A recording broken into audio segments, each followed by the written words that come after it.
Peace, love, knowledge, and freedom. Welcome to another exciting episode of So Frail Conversations. Conversaciones.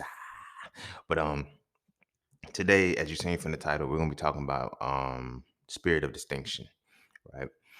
And the spirit of distinction is important to talk about here solely because it fits with masculinity.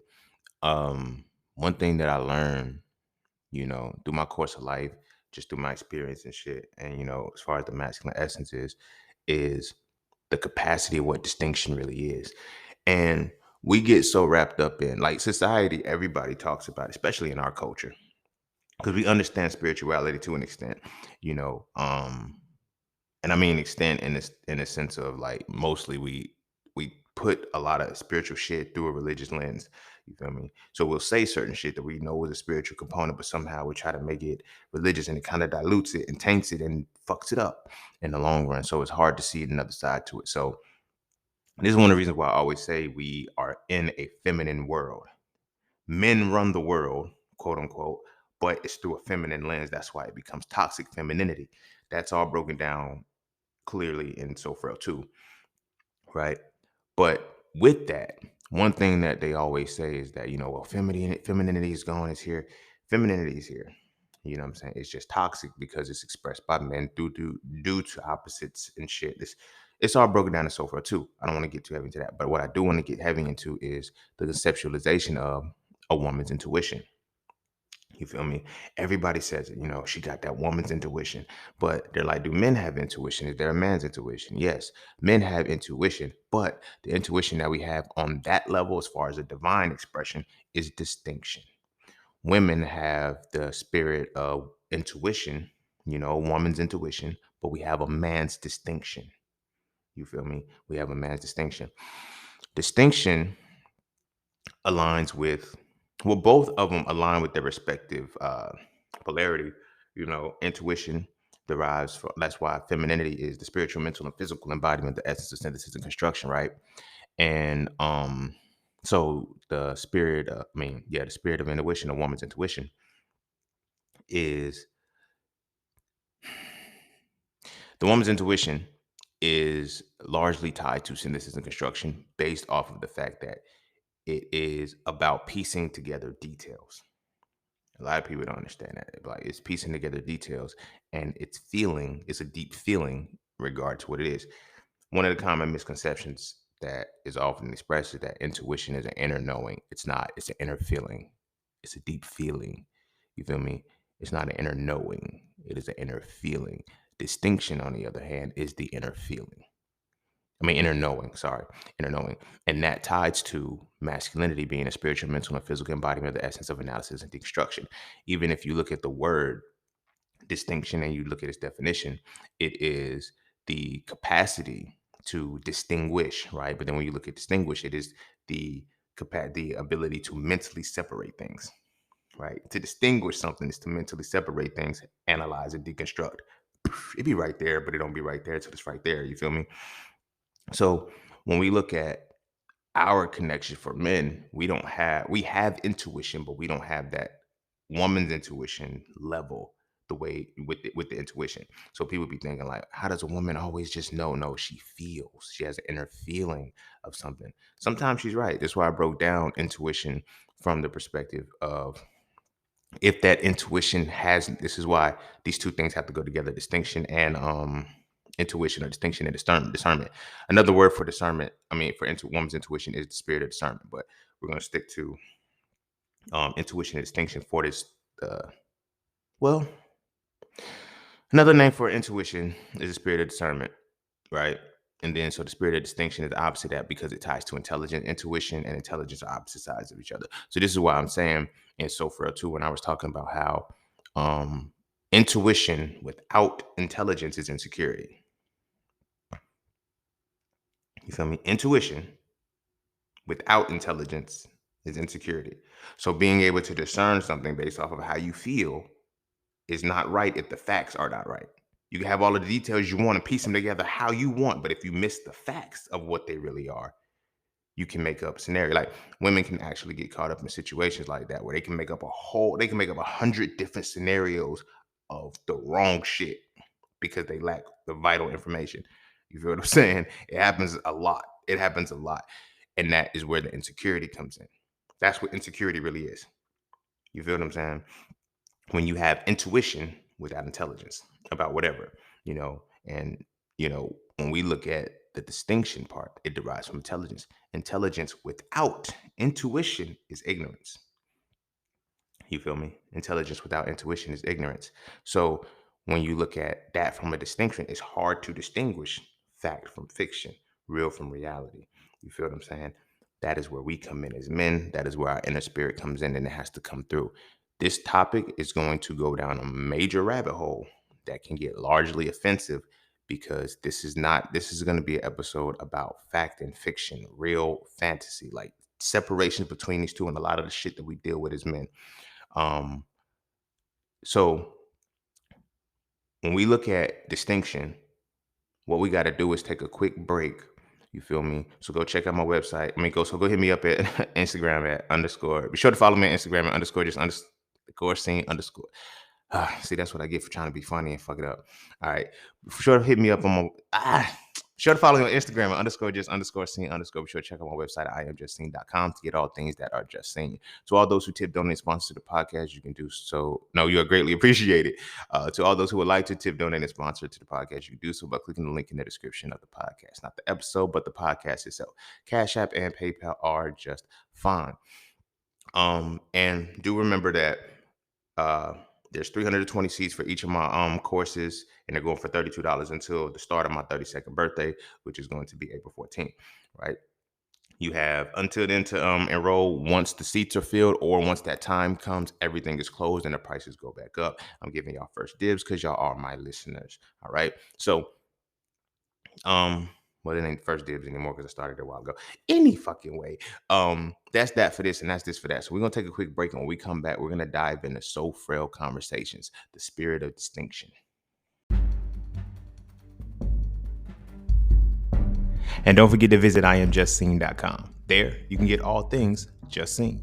You want to add the So Frail series to your library? Visit iamjustseen.com. You want to learn how to master the markets for serious trading and investing? Visit iamjustseen.com. You want to get your hands on some exclusive merch like tees, hoodies, coffee mugs, hats, bags? Visit iamjustseen.com. Are you thinking about transitioning into the plant-based lifestyle? Visit iamjustseen.com. You ever want to just chat with Scene about anything from simple advice to mentorship? Visit iamjustseen.com.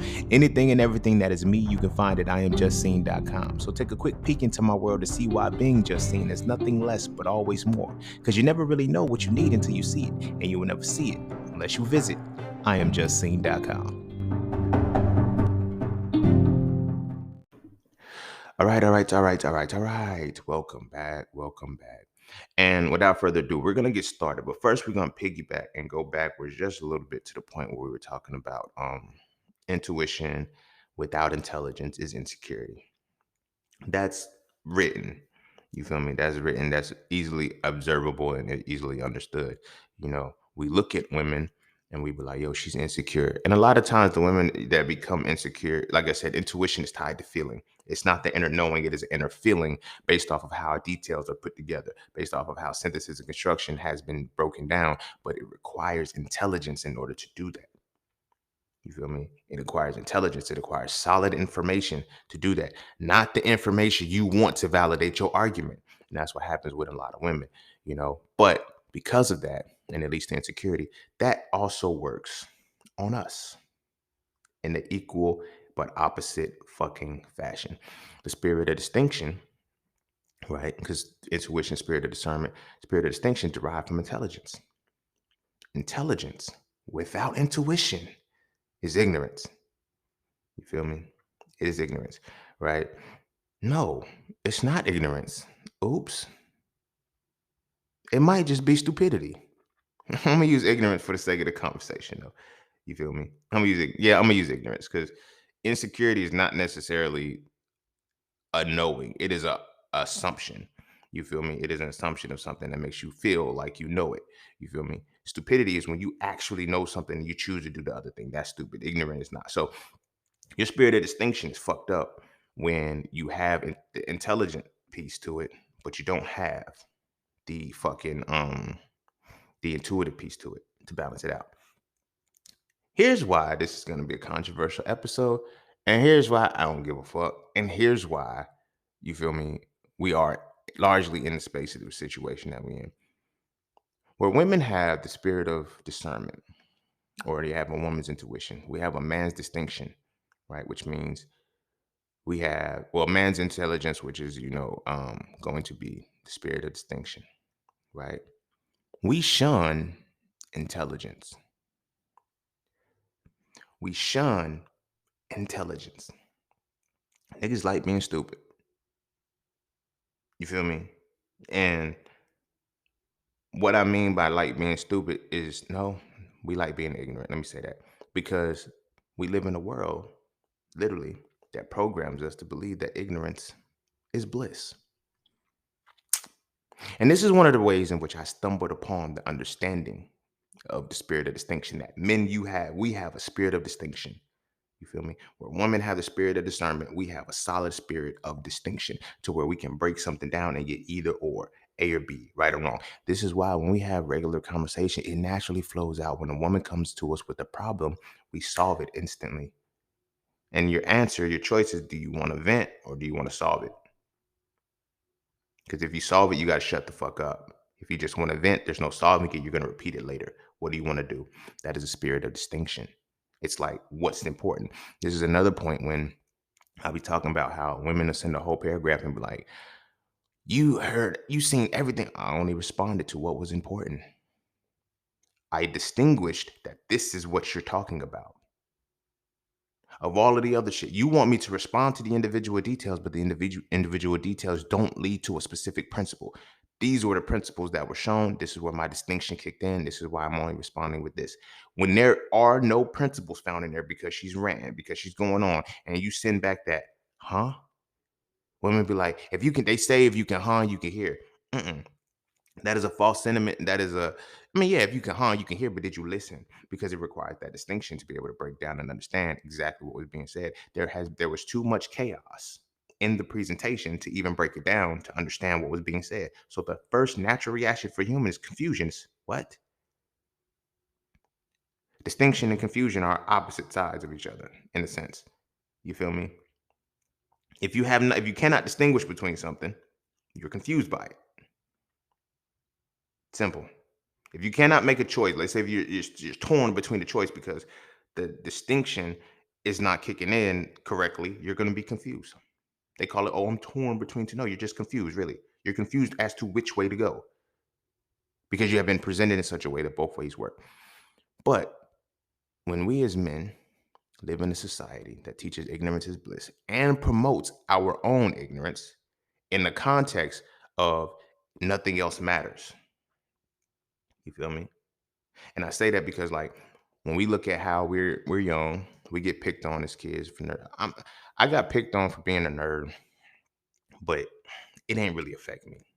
So I'm not gonna be one of those who can come out and say, uh, "Yeah, man, they hated smart people." So it was like, no, because I picked back. I used to bully bullies. You feel me? Like I used to bully the bullies too. Like because it's like, but it really wasn't bullying the bully. It was defending myself, but showing you. This is why I tell people. This is why sometimes you got to show a motherfucker why you're the bigger person. You got to bully a bully sometimes. Sorry. Nigga, we get old and we become adults and be like, sometimes you got to be a bigger person. That's just like saying sometimes you got to let yourself be bullied. No, you got me fucked up. So I understand the plight of the people who are like, yeah, when I was in, they wasn't fucking with intelligence when I was in school because blah, blah, blah. And it's like, yeah, we know, you see, it's promoting ignorance. You feel me? You know why? That dilutes your spirit of distinction. Spirit of distinction changes the world. Low key. It reinvigorates masculinity. Masculinity is what's lacking in this world. Niggas don't be believing me. I'm like, nah, masculinity. No, it's not here, my guy. I've been saying this shit since 2016. It's crazy as hell because I've been saying a lot of the shit that I've been saying since 2016, 2015. Well, really 2015, because I didn't write the book to 2016, but the information, the content was already like in me. But I've been saying this shit since like 2015. And now in 2022, motherfuckers are starting to say the shit that I've been saying then. You feel me? My distinction was already on point. I already told niggas this is what the fuck was gonna happen. But I knew deeper shit that a lot of motherfuckers ain't know shit about. So That's what that was. But the main point is that when you promote ignorance in the psyche of a man, you will start to eliminate his spirit of distinction. Distinction changes everything. Distinction can be your make or break moment in between being successful and success and a failure. This is why analysis and deconstruction is so important to understand when it comes to masculinity, because to the core of it, the masculine principle is all or nothing. It's objective. It is either or, right or wrong, up or down. It is dual in nature. It is objective. Let me say that because femininity is dual in nature too, but it's objective. Femininity is subjective. We live in a subjective world that justifies everything to eliminate your motherfucking distinction. You want to know distinction is fucked up? This is gonna get real dark. But you know want to know distinction is fucked up? Motherfuckers can't understand rape culture because they think rape culture, they hear the word rape and they think it's all about rape. And motherfuckers will think, I didn't contribute to rape culture because I never raped anybody. You feel me? They will justify that she was wearing a certain thing or she wanted it up until like, you feel me? Like we was kissing and shit, and all of a sudden she changed her mind. She has the right to do that. Your distinction needs to be so on point that you adjust the moment she says no, it's no. That could save your fucking life. But because of our ignorance and our inability to raise our spirit of distinction, we can't do that. But we would rather make the justifications. This is why I say it's hard to tell the difference between fantasy and reality, because we would rather make the justification for something, so for some fantastic shit rather than the realistic shit that we're actually dealing with. So when we look at look at these two dynamics right here that I'm about to present. On one hand, we have, just from, because I'm black, I don't know about the other statistics. What? By 18 years old, 60% of black women have been sexually assaulted. So I'm gonna rephrase sexually assaulted a little bit because niggas might feel uncomfortable. I never sexually assaulted anybody. By the age of 18, 60% of black women in some way, shape, or form have been affected by the dynamics of rape culture. Right? That's one side of it. On the other side of that, 0% of men know anybody who has ever contributed to rape culture. Somebody lying. And it's not that somebody lying, somebody doesn't understand their distinction is off. Because we make justifications to say, yo, this did not happen. You feel me? I might have smacked her ass a little bit. Rape culture, did she let you smack her ass? No, you just did it, okay? I might have grabbed a little titty or something. It wasn't that serious. Did she let you grab a titty? No. I might have told a little funny joke or some shit. Was she in on a joke and was she okay with the joke? Was it something offensive to her? Yeah, but you feel what I'm saying? There's levels to rape culture. You don't have to rape somebody to contribute to rape culture. But every piece of rape culture that you contribute to, you are that much closer to raping the motherfucker. Just let me say that. You are that much culture. You are that much closer to raping a motherfucker. But rape culture is all the way around. When you're when you have been programmed to believe that all women ain't shit. This is why you can't distinguish between a good woman and a bad woman. This is why niggas be wanting. This is why this is it. This is really gonna start to get heavy because dudes be like, I want the bad bitch to not be bad. Your spirit of distinction is fucked up. The two don't go hand in hand. You're not gonna find a bad bitch in a club who wants to be a homebody. Why y'all niggas do it is fucking beyond me. But at the same time, you want a certain energy and a certain aesthetic, but you don't want it to be what it is. Your distinction is fucked up. You want a homebody, but you don't want to go meet somebody in an art museum because it's too boring. It's not enough excitement there. You fucked up on the inside, and your choice, your distinction is completely off. You know what else is completely off? If your spirit of distinction is off, that means your intelligence is off, right? Which means that when your intelligence doesn't have intuition because you cannot feel, you know what I'm saying? You cannot feel and think simultaneously together correctly that appeals to you, you create a fucked up reality for yourself. Or you create a fantasy for yourself that doesn't exist. You feel me? Watching porn all the time, that's a fantasy that doesn't exist.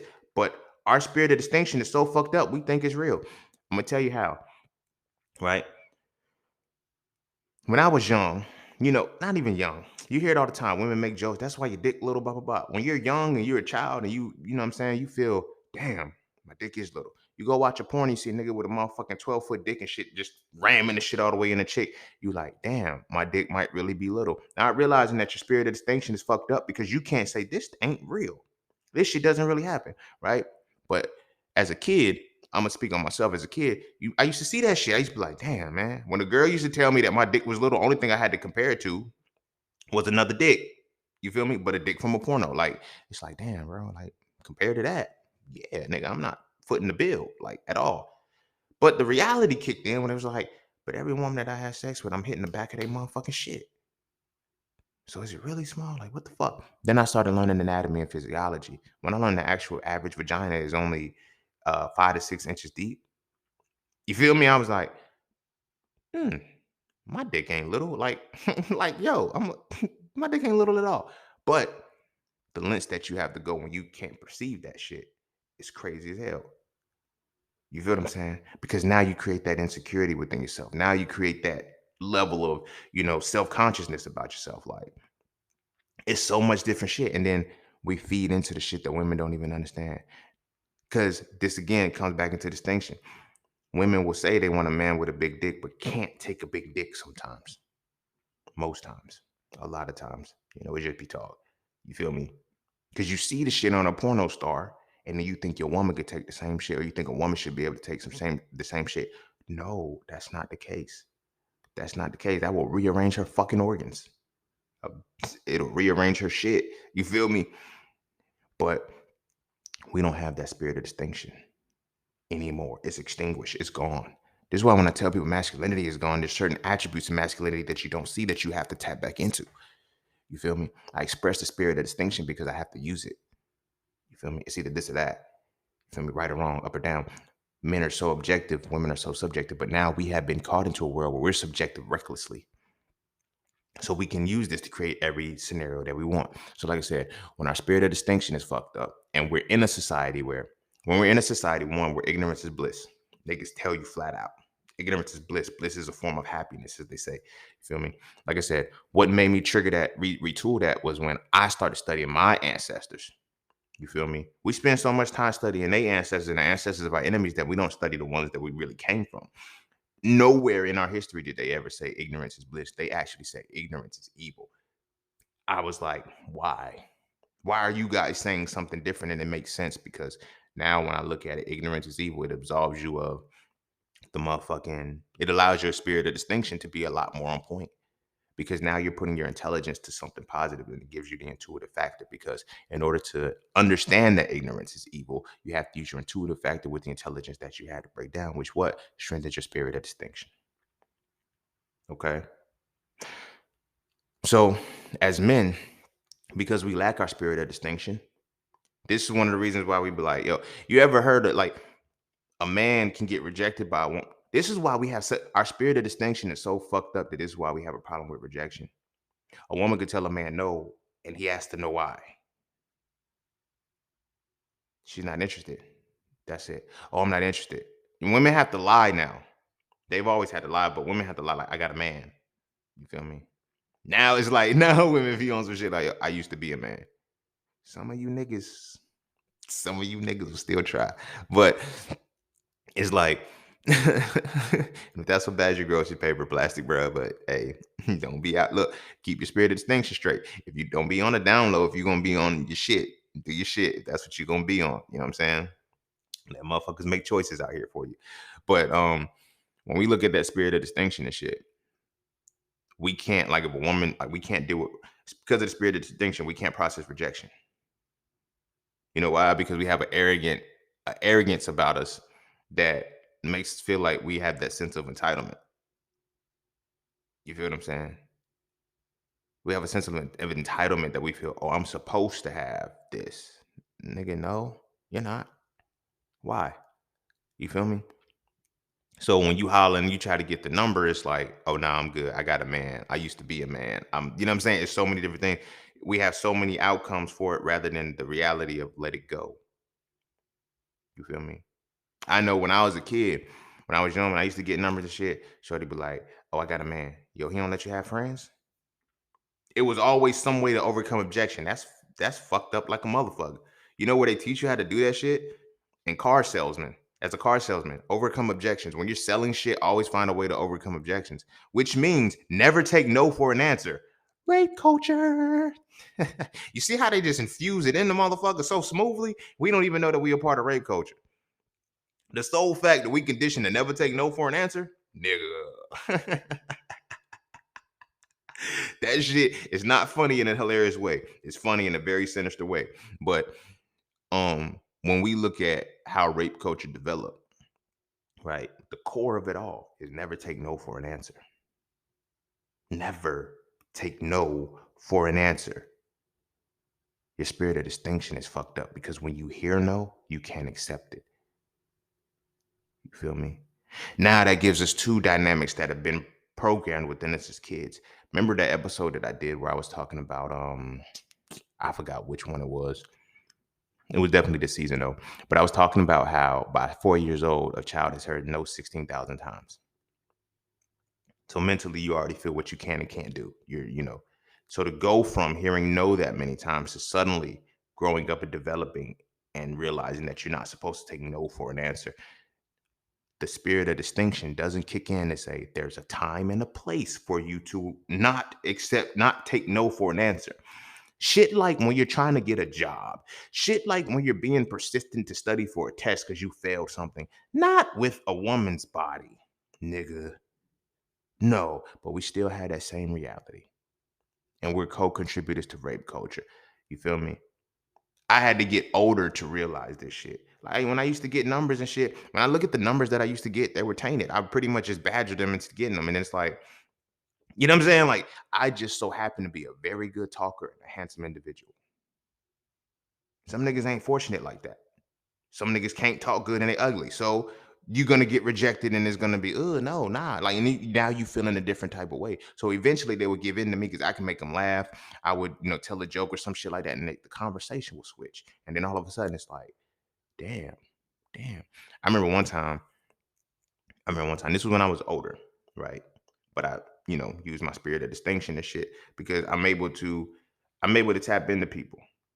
Like I can tap into somebody and know that you friend. I can tap into your real soul and let your real soul come out. That's why motherfuckers really fuck with me, yo. On some real shit, people fuck with me heavy because I give them the capacity to be themselves. Something that many have never experienced before. And I do that by being myself. So when they come into my arena, you know how many motherfuckers just let they guards down and shit? I don't think a lot of motherfuckers have experienced people the way that I've experienced people. And what I mean by that is like some people have friends who don't even know them the way that I know them, and I barely know them. You feel what I'm saying? Because I was able to provide a space to let them, let their guards down. So, but I've always been like that. I've always been able to let the authenticity of my soul see the authenticity. It's like that Miriam Williamson, we are powerful beyond measures. Like our deepest fear is not that we are inadequate, but we are powerful beyond measure. It is our light. Something about I don't remember the whole thing, but when we allow our light to shine, we unconsciously give other people the permission to do so too. I do that shit. I do that shit, right?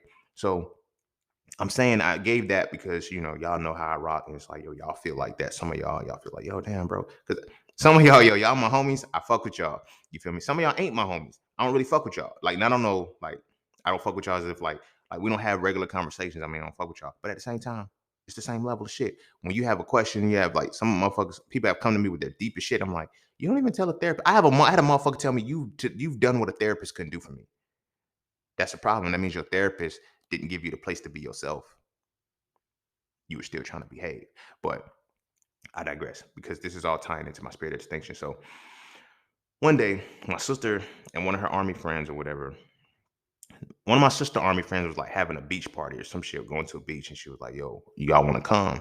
My sister's like, "Hey, yeah, we were out in that shit." So me, my sister, I think that was it. It was just me and my sister, and then it was her friend, her friend's sister, her friend's boyfriend, husband, or whatever. It was a deeper motherfucker. It was just me and my sister. My sister was the invitee. I was the plus one invitation. We went. So you feel me? I'm going to when you get self aware and you real confident in yourself, certain shit you don't even think about as far as aesthetic appeal. I'm like, yeah, we going to the beach. So I had on my little trunks and shit, my t-shirt, I had on some Crocs. Nobody wears Crocs anymore, apparently, and not in public anyway. But I had on Crocs. I like their shoes with holes in them. My logic: your shoes with holes in them going on the beach. Fuck, I'm gonna look good for it. I'm gonna take the shit off and get in the water. That's my logic. So my sister's friend sister gets in the car and shit. And first thing she utters, she's like, yo, I'm quick with it too. So I'm very observant. Once I see somebody, you know what I'm saying? And at that time, I was in my real initiation phase of my pro-blackness and shit. I've always been pro-black, but I was real conscious and real woke and shit. But I was snapping back, you feel me, on some other shit. So, but I'll snap back on you anyway. I fuck that. So Shorty gets in the car. And when she get in the car, she's like, who still wears Crocs? And I said, what black woman still wear weave and contacts and color contacts? And my sister was like, Ray, stop. That's what it was. It was my sister. It was me, my sister best friend, right? Because he busted out laughing and shit. He was like, he said, oh, she don't, he was like, she don't know who she talking to. And then so she like, who still wears Crocs? Ugh. And I said, what black woman still wears weaves and color contacts? Ugh. And they was like, yo, y'all chill out. And I was like, she started it, bro. Like, the fuck? Like, what kind of shit is that? So it started off on some friction, but I already told what it was. We have a culture where, and it sucks so much because in our culture and shit, when you attracted to somebody, you flirt with insults, which is bullshit. We legit flirt with insults, which is so fucking retarded to me because it's like, how do you know? Because this shit used to fuck with me when I was a kid, but it's the only reason why I was able to acknowledge it at this particular time. But when I was a kid, you feel me? So many girls used to call me ugly. Like in sixth grade, that shit like you ugly. I was like, damn. So for a long time, I really believed that I was ugly. Only person that kept my sanity was my sister. You know what I'm saying? She was just like, boy, ain't nothing wrong with you. You better tell them hoes that what she said. She said, you better tell them motherfuckers the hoes ain't complaining. And that's what helped me get through. You feel me? And so, by sixth grade, the same girls in the beginning of the semester that was calling me ugly, saying I never get a chill. They were the ones leaving notes in my lockers and all that shit. Oh my gosh, I got such a crush on you and blah blah blah. I'm like, why the fuck can't we do that? But that's our culture. Our culture is created by insulting to show, that you flirting. Hey, big head, shut up, ugly. Like you feel me? Like you hear shit like that, and he be like, damn. But if you're in that, you got that impressionable mind because you don't have the distinction at the time. You're gonna accept it for what it is. This is a reality. For me at the time, this is how I be knowing like my masculine essence was always intact because at the time it was just objective for me. She called me ugly. I'm ugly. So I would remind them. You feel me? I'm like, nah, remember I was ugly. You told me I was ugly. You ain't about to play with me right now. I was just playing up. Nah, nah, nah. So anyway, fast forward back to this particular situation. And so the shorty is like, we kind of get off on the snap and shit. So by the end, after we actually get to the beach, everybody gravitate off. Me and her, we kind of go into the water and shit. Well, I go into the water first, so she come in the water where I'm at. And then we just start talking. And then it was no longer about, you know what I'm saying? And my sister knows me. So the other people like, yo, he about to smash her, ain't it? And my sister said, nah, he ain't gonna smash. She was like, it was like, so what, he gay or something? She was like, nah, my brother ain't gay. He different. He elevated in some shit. Like he doesn't, you know what I'm saying? She was like, he already experienced a lot of that life. So now he's different. Like he actually sees into people. So he's like, she's not the type of woman that he'll have sex with. And he was like, nah. So dude is like one of the dudes that's hype. He's like, nah, bro, he gotta be gay. Cause man, any nigga that ain't fucking any she was like, that's not my brother. He don't fuck anything. Like, you know what I'm saying? So, but as I'm talking to this, like everybody's on the spectator looking in, it's like, but we really just having a real deep conversation. Like her guards got let down. You know what I'm saying? She started talking about why she didn't like wearing weave, how she didn't really want to wear contacts and shit. And the fact that I called her out, she was like, she said, and she was like, yo, you saw something, you saw beyond the layer, you saw the shit that I didn't even want to see. And it's like, and you pointed it out instantly. And she was like, I got offended, I got mad, but she was like, I had to realize I insulted you first. I was like, yes, you did. You did. But you feel me? We get past it, we're grown, we adults. And so we started talking, but you feel me? Her soul was exposed. You feel me? I was able to see through that, and it let so many guards down to let it happen. But that comes from being able to distinguish, being able to have that spirit of distinction. Because I could have been so dedicated and been in that mentality of I want some pussy so bad. I'm gonna let I got on Crocs. No, I'm gonna snap back at you and let you know that you feel me. This ain't the party that you're gonna be dealing with, right? So by the end of our conversation, we had talked so long, and this is where it got fucked up. But we had talked so long, and it was like she was like, I think we should stay in touch. I said, I don't think that's a good idea because we'll just waste each other's time. She was like, what you mean? Because at the time, I was getting ready to go to Philly and shit. And she was like, I said, I'm about to move to a whole different state, go to school, do a whole bunch of other things. We're not really going to have time. I said, to do that would be selfish on my part to fuck with you and shit like that. She was like, damn, I gotta give you my. I said, I can't. I mean, you can give it to me, but we're gonna eventually die out. Let's not waste each other's time. You feel what I'm saying? And shit was like, yo, like how you don't no man do that. Men do that. Like plot twist, nigga. Men actually do that shit. You feel what I'm saying? Um, and so my spirit of distinction was kicked in. There was like never a confusing point of saying, you know what, I'm gonna be optimistic about this because it is because of that. It's like, nah. Like there's moments when I can be optimistic and realistic about the shit. There's moments when I can say, nah, I know this ain't, it's not gonna work. I know, okay, this could move, but we just gotta have a little bit of time and things will work out how they need to work out. You feel me? But it opened up a bigger thing for me because it's like when men get rejected, it's different. You feel me? When men get rejected, it's different. But when we are accepted, it's like, what do we do next? We continue to act like, and that's one of the things is like we don't put our genuine self on the forefront because ignorance is bliss. We don't realize that what does she really like about me? You feel what I'm saying? I put all of me on display. Like when a woman really says she fuck with me, I know she fucks with me because I put so much of me on display. I know what she fucks with because I give her that free reign to be herself too. You know what I'm saying? Because I'm able to use my distinction to know, okay, either or, either you can do this or you can't. You know what I'm saying? And there's no ambiguity between none of the shit that I put out, right? So when as men, when we are in those spaces of, getting rejected and, getting the numbers, whatever the case may be, our spirit of discernment, not discernment, distinction is that much higher and it needs to be that much higher so we can respond accordingly. When a woman rejects you, it is not a means to cuss her out. It is not a means to call her a bitch. It is not a means to throw pennies at her. Only reason why I'm saying throw pennies at her because I had a cousin I seen do the shit.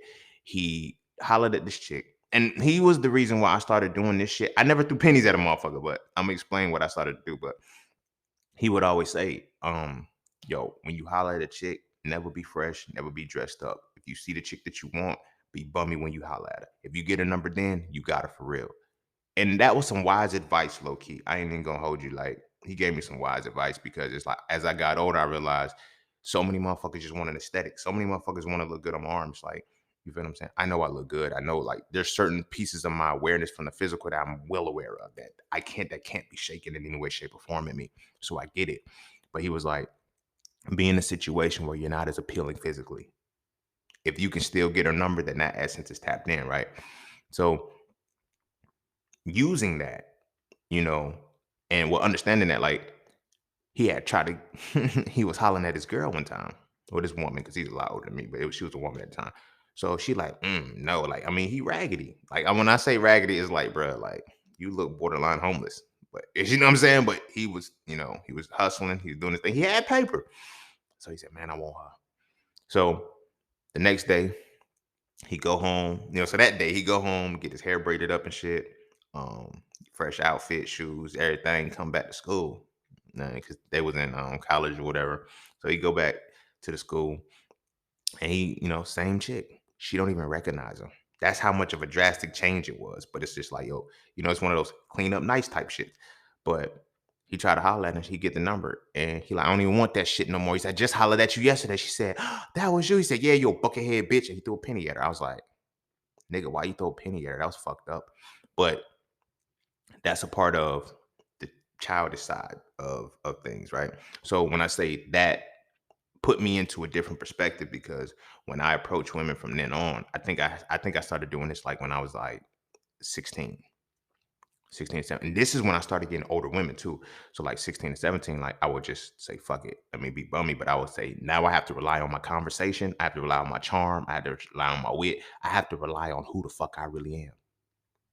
So you feel what I'm saying? I be macking the shit and blah, blah, blah. And it's like, yo, it's not even macking. I told one of my homies when I was in college and shit, I was like, yo, I don't care who she is. I said, if I get 5 minutes, if I get over a 5-minute conversation with a woman, I can get her number.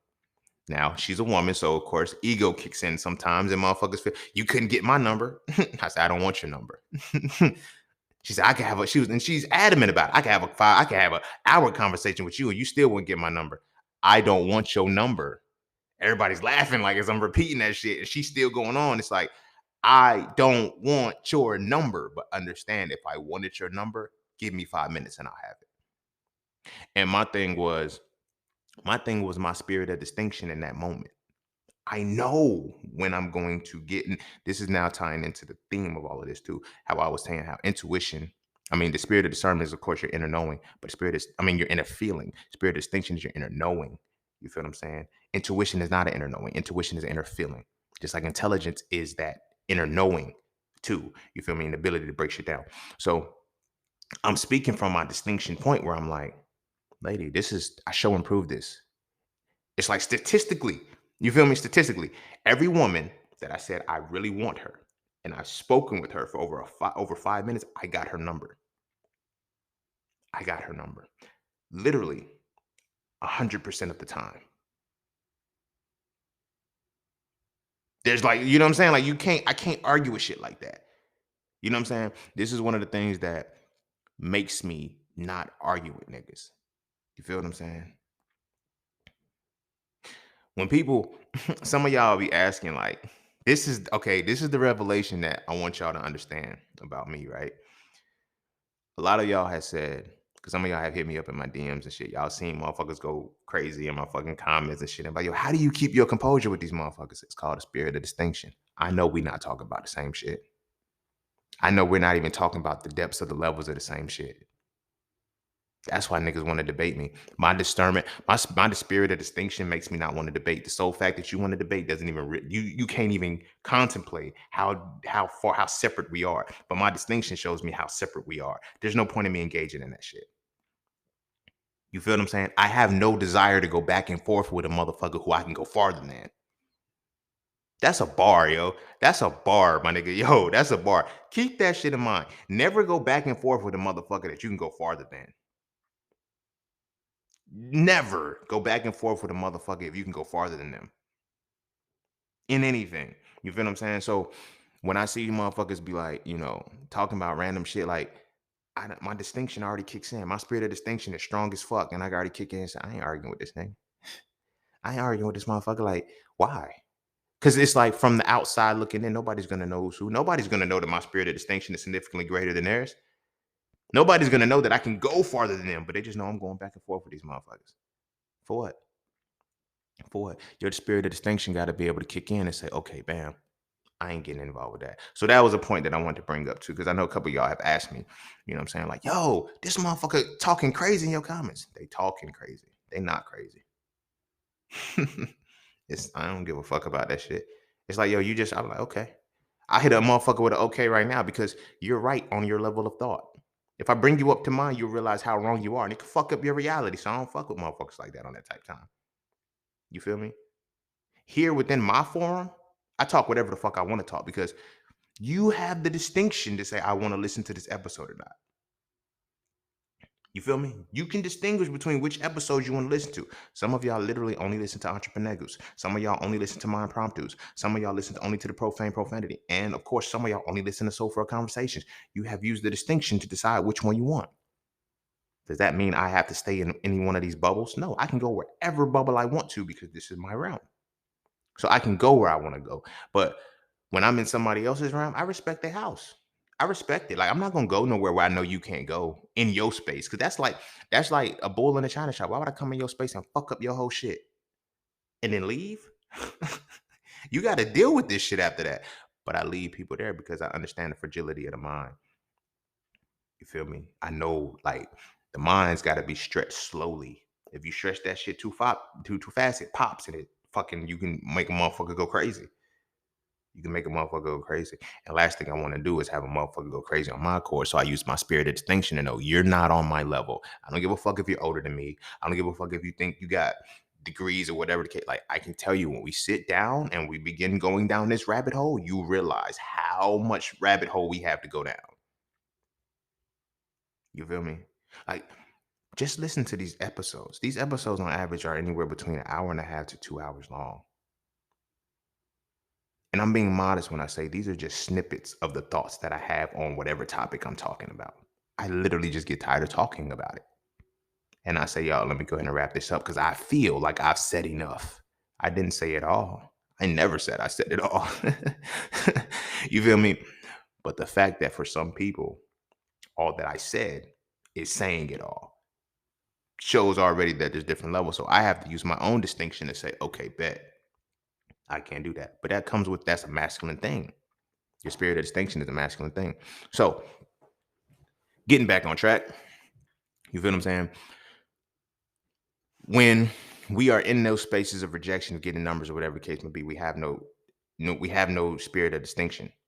So we literally feel like, oh, every woman should give me the number. Every woman I should be able to approach and know what to say to. This is why, without the spirit of distinction, you motherfuckers fuck different women the same way. This is why you motherfuckers use the same line, same pickup line to talk to women. You feel what I'm saying? This is why I had mentioned that point about when I first started like getting numbers heavy and I started getting older women numbers and shit. They were like, you behind because I allow myself to show. And I like, yo, you give me 5 minutes of a conversation, I got your number. Because that 5 minutes turned to 10, 10 minutes turned to 20, 20 turns to an hour. The next thing you know, I got you laughing, leaning on me and shit. Oh my gosh, you so crazy. You feel me? You so crazy. You feel me? And then when you the only motherfucker doing that shit, because everybody else, hey, yo, ma, psst, psst, psst. You the only motherfucker doing that shit, pussy's thrown at you. It's thrown at you. Like it's like it's there. Like, you feel me? I got into an argument one time with a motherfucker on social media. He said some shit about, he said, man, that's why you don't get no pussy. I said, bro, I can't. I said, bro, I said, now the difference between me and you're saying I don't get pussy as trying to be an insult, but you don't understand that how much power it is. I don't get pussy by choice. It's not because I can't. It's not because I can't. It's because I don't. You feel what I'm saying? Understand can't and don't ain't the same shit. If your spirit of discernment was on point, you'd know that shit. It's like, you feel what I'm saying? There's levels to the shit, young fella. You feel what I'm saying? There's levels to the shit. But it was just like, he was like, so in the comment, he was like, yo, that's why you don't get any pussy. I said, nigga, I get pussy handed to me. I refuse it because I understand certain shit. I said, you get pussy handed to you, you have to take it because you never know when you're going to get some more again or if you're going to get some more again.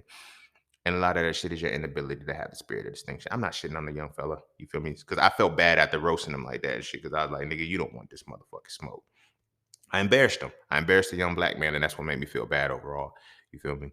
But in the moment, nigga, you had to get the smoke. You feel me? You got to get the smoke. So that makes us, as I said, tying it back, it makes us approach women the same way every time. It makes us also have sex with women the same way every time. You feel me? A part of my sexual experiences and shit, and it's like, I always talk about, I never fucked, crazy as it is, like, with the amount of women that I had sex with, I never fucked them the same way. Because I couldn't. I had to realize, oh, my spirit of distinction, oh, you a whole different body. Some women like getting pounded out. Some women don't. Some women like getting their pussy ate. Some women don't. You feel me? Some women like it slow, intimate kissing and holding hands. Some women don't. You can't fuck every woman the same way, which means just off because I got to use fucking because, it sticks with y'all. But same way you can't approach the same woman the same way. The only outcome you're gonna get out of it if you have to have a type with that. This is why I low key did that episode on types and attraction. You feel me? A lot of motherfuckers got types, but they're not attracted to shit. Attraction comes from your spirit of distinction. You feel me? You don't have to distinguish between a type. You feel what I'm saying? It's like 36, 24, 36.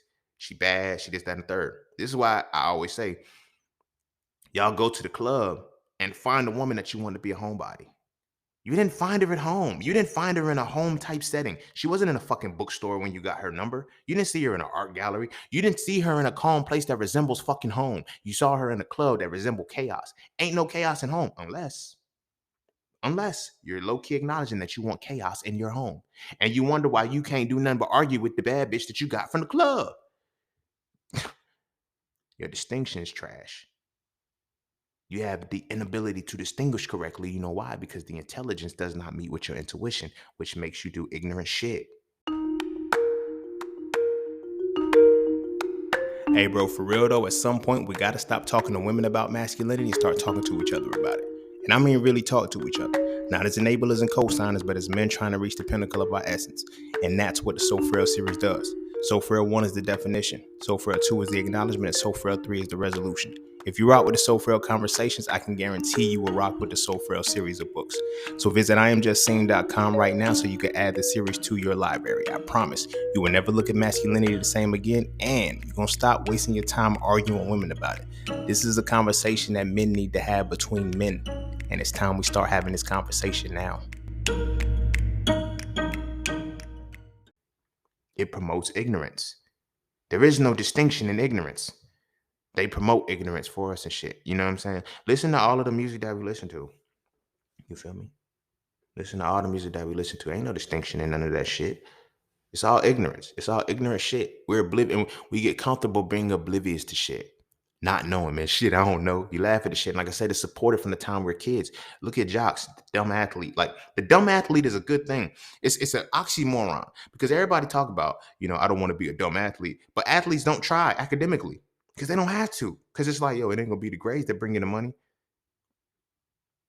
You feel me? That's what they perceive. Then they go off, blow their fucking knee out, and all these. When I was in undergrad, this shit blew my mind. And it's like, I say, this might be all schools across the board, but I don't know. But I know for my school, I say about 80% of the athletes that I spoke to all majored in business administration. Absolutely none of them have businesses now. Do I even know if business administration is a degree that leads you into business? Fuck if I know. But at the end of the day, I'll be asking the athlete, you feel me? Yo, what you majoring in? Business administration. Damn, nigga, all y'all majored in business administration. All y'all play sports and none of y'all collaborated to make a fucking business? Nigga, because all y'all thought y'all was going to the fucking league. Damn. Nigga, you majored in business administration and you can't administer no fucking business. What the fuck? Why is I don't know why that's the common theme and shit. Y'all ever paid it like most athletes majored in business administration? I get why, because it's like, okay, bam, if I go to the league, I need to be able to handle my brands and all of that shit. Blah, blah, blah. All right, nigga. What if you don't go to the league? Then what you gonna do with your business administration business? What you gonna do with your business administration degree? You feel me? When it's 8 motherfuckers, y'all played on the same team for a long, y'all didn't become friends enough to say, y'all, let's put our business administration degree together. Distinction, put that shit together and make one solid thing that we can all work together. So that way we can take the load off of ourselves and we can rock with each other. We already know each other because we a team. We family. We've been playing for 4 years together. We feel me? You feel me? So that's that. But the point of what I was making with that shit was that the athlete is promoted for ignorance. It's like, yo, be fast, be this, that, and the third. I ain't gonna say never. I rarely seen an athlete use their intelligence simultaneously. You feel me? Embody it the way that it's supposed to. They do enough to pass the grade, pass the class and shit. Like the whole concept of you just have to have a C to play sports. Niggas don't even try to, a C ain't hard to get. It's not hard to get. All you got to do is show up to class, to be honest with you, and listen when the teacher's talking. You don't even have to study. You feel me? If you just show up to class and pay attention, you can at least get a C. It's designed that way. You can at least get a C. You feel me? In something. But that shows the capacity of you're allowing the ignorance to remain. So now when the athlete can easily get the girl solely because he got a nice body, they gotta be in the gym. Like when I was in high school, I heard so many motherfuckers, yo, what you bench? Like every year you always hear niggas say, what you bench? Do it matter? Nigga, I'll beat you the fuck up. That's what you want to know. Like the fuck. But that was always the thing. It's always some kind of aesthetic appeal. It's like, yo, what's your average? What's your GPA? I never heard no shit like that. Niggas don't ask no shit like that. I did. I did, yo. I was petty because it's like, I didn't hit the gym. I worked out at home. You feel me? I wasn't in the weight room because I didn't play sports. So you feel me? When I worked out at home, I had my own little weight set and shit. Motherfucker like, yo, what you bench? Nigga, what's your GPA? The fuck? Nigga. Oh, you trying to be funny. You trying to be funny. You trying to call me physically weak. Cause you motherfucking, you can hit 225, 230 and shit at 15, 16 years old. Cool. What's your GPA, bitch? Cause I'm mentally stronger than you, motherfucker. And what's gonna last the test of time? You or me. My mental strength can easily put me in a position where I can catch up to you weight wise. But can your mental capacity put you where you can catch up to me? mental wise. Fuck no. So stay in a child's place, peasant. You feel me? But nah, that was me. I was on some, other shit with that shit. But that was also distinction. That was also distinction. I knew what moments to exhibit it and what moments not to. But as a whole, as a collective of the culture, we're not taught to practice our distinction because we're not even taught to and had to we're not taught to remain intelligent. Now, let's analyze intelligence right quick. Because hear me hella well right now. Hella well. Intelligence is not smart, and smart is not intelligence. Understand that. Words are very specific. Intelligent is your ability to utilize your mind to decipher information, right? Smart is your ability to retain and regurgitate information. This is why the theme, are you smarter than a fifth grader, is a thing. Most of the questions that they ask on are you smarter than a fifth grader are about recollection. What happens when they get stumped? Every question that they get stumped by is always the same shit. Damn, I don't remember that. I don't remember that when I was a kid. Of course, the fifth grader is gonna remember that right now. They're in the fifth grade, motherfucker. That's a part of their curriculum. They're learning it now. You feel me? You learned it X amount of years ago. Like they learned it last week. What they have to recall is a lot shorter window. You feel me? But intelligence is different. Can you break that shit down in real time, whether or not you know? So like when I was in undergrad, I told this story before, but like when I was in undergrad, motherfuckers used to be like, yo, the teacher changed the study guide. This was my spirit of distinction. This is how new niggas didn't have it. I have a strong spirit of distinction. So they'd be like, how'd you still pass? I know the material, nigga. The fuck?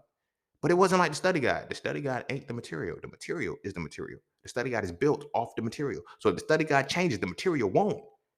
Motherfucker, skip the study guide. You tried to memorize a study guide and an order for answers. I don't. I know the material. I don't give a fuck what you throw at me. I'm gonna get it right. You feel me? That's why I trust my intelligence. That's why I know how intelligent I really fucking am. Can't nobody take that away from me, and nobody can make me feel bad about it. Nobody could shun me for it, or even try to make me feel arrogant for the intelligence that I exhibit. No, nigga, I know how I break shit down. You feel me? I told one of my little cousins and shit. I said I'm a genius. You feel me? And my auntie, it was like, yeah, he a genius for real. Like, you feel me?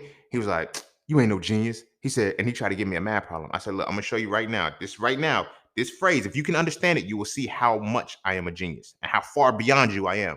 I said, you can only ask me a question that you know the answer to. He was like, what you mean? I said, you have to have the answer to ask me to prove if I'm a genius. I've already been where you've been several times over. Of course, I'm gonna get your answer right. But no matter what, like, you know what I'm saying? So I'm like, of course, I'm gonna get your answer right. So it's gonna validate that I'm a genius. But you're in a 10th grade. I think it was in the 10th or 11th grade at the time. I was like, I think 10th. Because I'm like, you're in a 10th grade. I haven't been in a 10th grade in a long time. You feel me? The most that you can ask me is to the capacity that you can get right. You have to ask me a question that you know the answer to, while not admitting the fact that you're coming to me for help with the questions that you don't know your answers to, that I'm giving you the answer to. Why would you even ask me a question? He was like, damn, I get it. Yo, you a genius for real. I know, nigga, but it's not because I am a genius. It's because I use my genius in connection with my natural intelligence. Like, that's really what it boils down to. And it ties into my spirit of distinction. You feel me? His spirit of distinction was completely off to the point where he didn't even register. Like, yo, bro, why would I ask you a question that I know the answer to? I can't prove it. Either way, like he said, for me to actually test you, I have to ask a question for some shit that you are aware of that I'm oblivious to. So even if, how will I know the answer? Exactly. But intelligence is your capacity to break shit down. Smart is your ability to remember shit, right? So we go through a whole school system where they give us A's and all of the shit based off of being smart, not intelligent. And that was the mind fuck because I used to tell my homies and shit. I didn't register this until I was young. Like my homies like, yo, you in honors classes. I'm like, they're not hard. They're hard when you have to memorize shit because they give you a quote unquote heavy workload. The workload didn't matter to me because I never tried to memorize shit. I still don't remember half the shit that I don't remember anything. I use my mind for actual usage. I ain't got time to memorize shit. Fuck it. If I gotta memorize some shit, it's a jam session, some lyrics or some shit. I want to memorize some shit that's memorable, that's worth memorizing. But the other shit, I have to use my spirit of distinction, which means I have to use my intelligence to fully break it down. Analysis and deconstruction. That's all masculinity. You feel me? The irony of it all, it took masculinity to realize that masculinity was not in this world. Ain't that a bitch? Like, it's like, bro, this ain't here. What I'm using right now ain't here. Why y'all niggas shocked by what I'm using? You feel me? Because what we have equated masculinity to is manliness. Again, that's a lack of a spirit. That's the lack of distinction. To where when you see if a motherfucker's manly, he's not like this is something that I realized. And like I've met I've met men who are homosexual who are far more masculine than manly men. Shit was weird because their ability to analyze and deconstruct was different. I couldn't take that away from him. You feel me? I spoke in an event one time, and after I finished, one of the dudes, he was gay. He came up and shook my hand and shit. He was like, he said, "Yo, when you first started, I knew you were gonna go in on masculinity." He said, "But I was kind of uneasy because I just felt like it was gonna be a target." He said, "You never mentioned anything about being gay and relationship." I was like, "Cuz I'm above that, bro. I'm above that, bro. The shit that I'm talking about is different."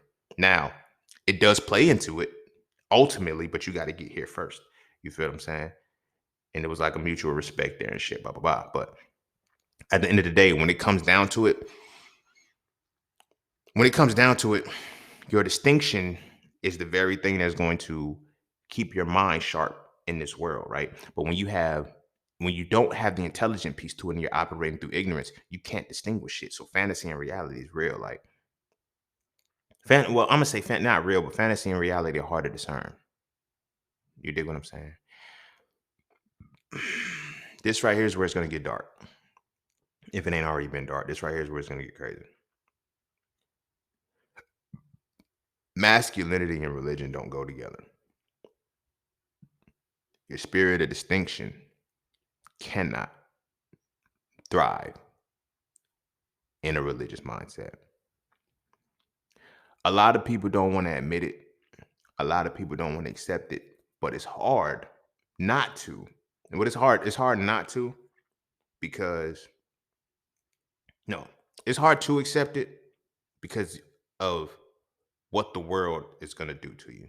The world is going to make it seem like something's wrong with you, right? And when you get to this is why I break down so many things about belief and knowledge and wisdom and understanding and the powers of the mind, the depths of the mind. When I talk about religion, I go into the three levels of religion: mythology, ritual, and allegory. I go into so many different dynamics of it because I'm able to distinguish and make a solid distinction on everything that I'm talking about.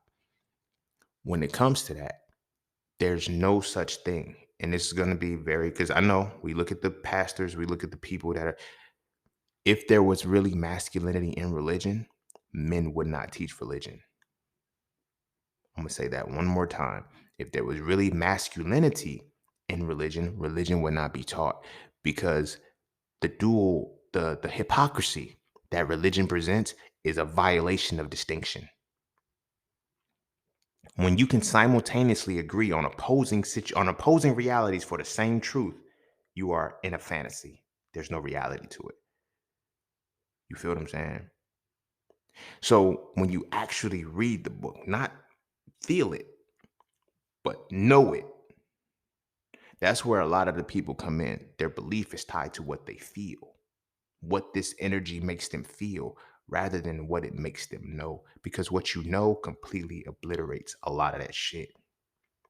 You feel me? When you start to know, they took books out purposely because in canonizing it, to make something canon means it's a part of the main storyline. Shit be there, but it's not there. So it's like that aligns with mythology.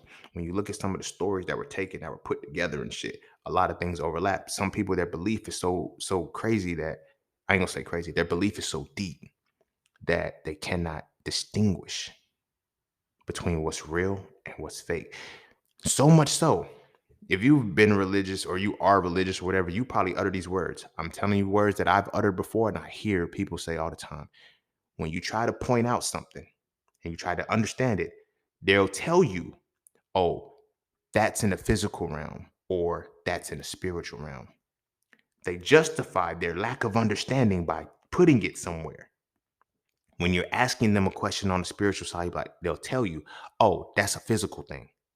You can ask them about that same physical thing and they'll tell you, oh, but that's something on the spiritual side. They cannot bring themselves to admit that they don't know. Therefore, masculinity is not in there.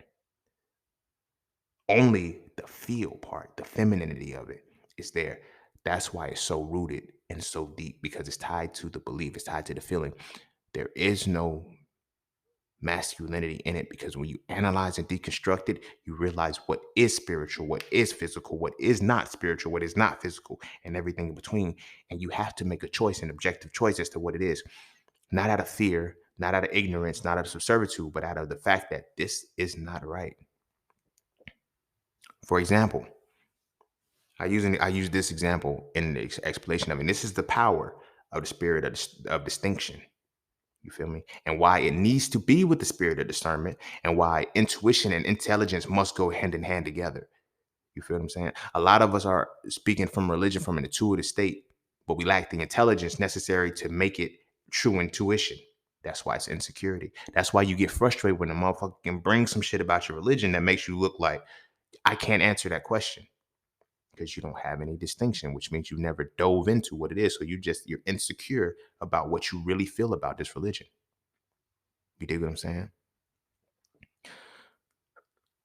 So when you look at actually breaking the information down, the biggest reality is that people will tell you that this is a historical document. This is history. There's nothing else has happened like this, nothing else predicted, or whatever the case may be. They tell you that it's a historical document until you study the history, right? Till you study the history. I'm not even gonna go deep into the history. I'm gonna use surface level history to show you that motherfuckers really don't pay attention to it. They believe it so much that they feel it. First point, every name in the religion, most religions as a whole, you feel, well, they have Aramaic names or whatever, but in what you call it. But when let's look at Christianity for one. I'm gonna use both of them. Both of the main ones that we follow as Black people. If you look at Christianity, right, every name in the book is European. Every name is European, but everybody was from the Middle East. Distinction. Distinction. And you talk to people that say the names translated. No point. And this is where you have to decide, is this really history or is this fantasy? Because nowhere, anywhere else in history do names translate. The Bible is the only place that has translated names to something different. You dig what I'm saying? It translated names. Everybody else keeps their same name. Genghis Khan is still Genghis Khan. No matter if you're reading them in Asian, you're reading it in American, you're reading it in Latin, you're reading it in Polish. This nigga's name is Genghis Khan. Dr. Martin Luther King is Dr. Martin Luther King. Whether you speak in Spanish, whether you speak in Creole, whether you speak in Vietnamese, he's Dr. Martin Luther King. But every character, according to the Bible, had their name changed. Here's why that's important. Because if we look at the name Jesus, right? The letter J didn't exist until 1550. So he was called something else up until 1550, allegedly. I get it. Some people say, yeah, his name was Yeshua, Yeshua Amashiach, which means Yeshua, the enlightened one. I broke that down in Frail 3. But here's why it's a problem. Because the book would tell you that there's no name greater than Jesus, not Yeshua. There's no name greater than Jesus, but they say his original name was Yeshua. So imagine what happens when you get to heaven, if that's where you think you're going. You feel me? I don't feel like anybody's going to go to heaven. I think heaven is full, to be honest with you. Because when you actually read the information, distinction, it says that there's only room for 144,000 people. Heaven has a population of 144,000, right? All based off of the 12 tribes of Israel. So literally 12,000 people from each tribe. Each tribe is quote unquote scattered around the globe. The tribe of Judah, as far as I know, from the Hebrew Israelites that I talked to and shit, tribe of Judah is in America. Over 12,000 motherfuckers have died since the slave trade. Heaven full, bro. I'm sorry, like I'm sorry. Unless like they gonna recycle niggas and shit, heaven's full. Distinction. But even off of that side, when you actually face the reality that the letter J didn't exist, and you're like, so what was his name? Yeshua. Okay, so if his name was Shua and the book says there's no name greater than Jesus, and it also says, if you deny me in front of man, I will deny you in front of my Father. What greater way to deny a motherfucker than not call them by their original name? Because you believe names translate. Spirit of distinction is that fucking dead on that it fucks with, it shatters through the bullshit of saying, you know what? I can't give you the pass of saying this is possibly right. That's belief. Understanding gets you a point to where it's either acceptance or rejection, right? You dig what I'm saying? Same shit. Quran, Islam, again, spirit of distinction. You have to feel that the prophet, like, and when it comes to the intuitive aspect, it's like, yo, the prophet Muhammad, he came down with the divine word. The prophet Muhammad was illiterate. He couldn't read or write. So even if he came down with the divine word, he didn't write it himself. He didn't write it himself. So I get it. People say, oh, he had scribes that he spoke to. How is he going to proofread and fact check them if he could not read? We don't know what the fuck they put in that book, if they really put anything in the book. Or if one motherfucker just really got creative and said, bam. Because like I said, when you make these historical documents, when you make these religions a historical piece, you have to make it fit in history. They don't. They don't. They actually skew the timelines when you actually put them in history. You feel me? Like, for example, the Quran and the Bible, Christianity and Judaism are cousins to Islam, but they diverge at after they diverge between Isaac and Ishmael. But up until that point, it's the same motherfucker. Like, all of these are Abrahamic religions, right? Abraham is just Ibrahim in Islam. Same nigga, bro. Same nigga. But now that's a very important point, because it's like when it goes from me talking about names don't translate, they don't. But these names are pronounced differently. They're pronounced differently, but they have the same phonetics. Ibrahim and Abraham, same sounding. As opposed to a whole different name from a whole different. Ibrahim and Abraham are still within the contextual aspect of the Middle East. You feel me?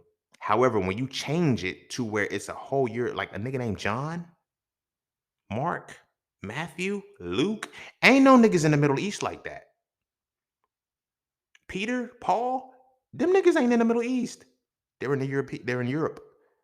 You feel me? That's a European name. So it's not gonna translate. You did what I mean?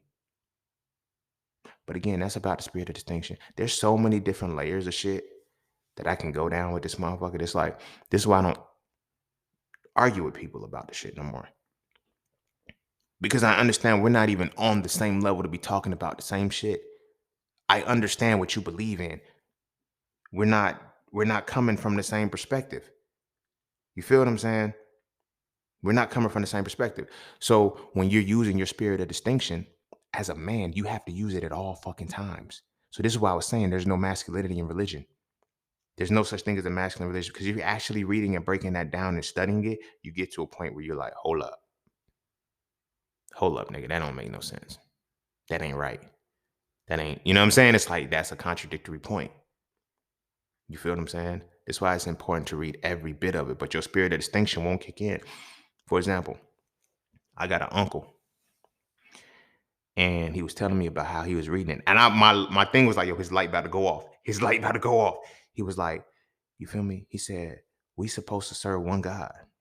I was like, yeah, that's what the book say, right? He was like, yeah, he said, there's no God greater than him, and it's only one, it's him and nobody else. But he starts off with, let us create man in our image and likeness. Is he plural or is he singular? Keep pushing. Keep pushing. You right fucking there. You right fucking there. Keep fucking pushing. It's like, what is it? So it's like, yes, You're polytheistic. By default, you're created in a polytheistic pantheon, but you serve one deity. How disrespectful is that? If you did a group project, right? If you did a group project, everybody did equal work. But you feel me? You went back and double tracked to the teacher and said, you know what? I did everything. Give me the A only. Nobody else played their part in this motherfucker. Because that's exactly what happened. To create humans, to come into it now, the Quran does this too. It's a plurality in that motherfucker too. You feel me? The Bible says, let us create man in our image and likeness. The Bible says, we will create, I think it's like we will mold man out of clay or some shit like that. But it uses we in the Quran, but it uses us. Both of these things are plural. Why are we serving singular deities? Why are we under the oppression that we are supposedly monotheistic when we're created in a polytheistic pantheon? Distinction.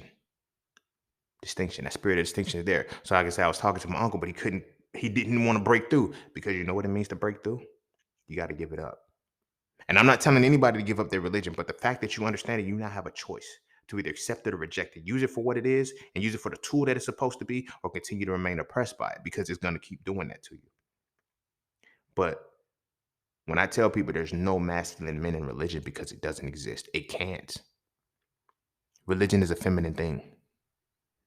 It's a feminine conceptualization designed to tap into your feelings by making you feel guilt, making you feel shame, making you feel mainly guilt and shame, which are two blockages of the chakras, which is your sexual energy and your personal identity.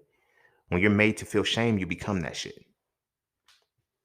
Everybody feels shame. Religion makes you feel shame like no other. The religious people that give you the shit, it makes you feel shame like no other. What do you think happens when you build your life off of what you internalize you are? When you shame yourself for it, you become that. You feel me? So now when we look at us as black people, every religion, we have accepted the fact that we are slaves. We are accepted the position of slavery in our religions. And we wonder why we live such a subservient life. Everybody else studies religious spiritual systems or whatever that embody power in some way, shape, or form. Ours doesn't. The fact that we use certain shit. I use this as an example. This is funny. It's a joke, but it's real. Tina Turner didn't fight Ike back till she gave back her religion. When she was saying Nam Yo Ho Renge, she whooped Ike ass in that limo. You feel me? Why didn't the religion give her the power to do that? She grew up in the church. You dig what I mean? It's a spirit of distinction. It's a spirit of distinction. Your distinction cannot see through an illusion. So it doesn't know the difference between a fantasy and a reality. You feel me? Like I said, those are just surface pieces that I talked about. But it runs so much more deeper than that. When you start to understand that religion has a mythology, a ritual, and an allegory, mythology is the first level that got everybody fucked up.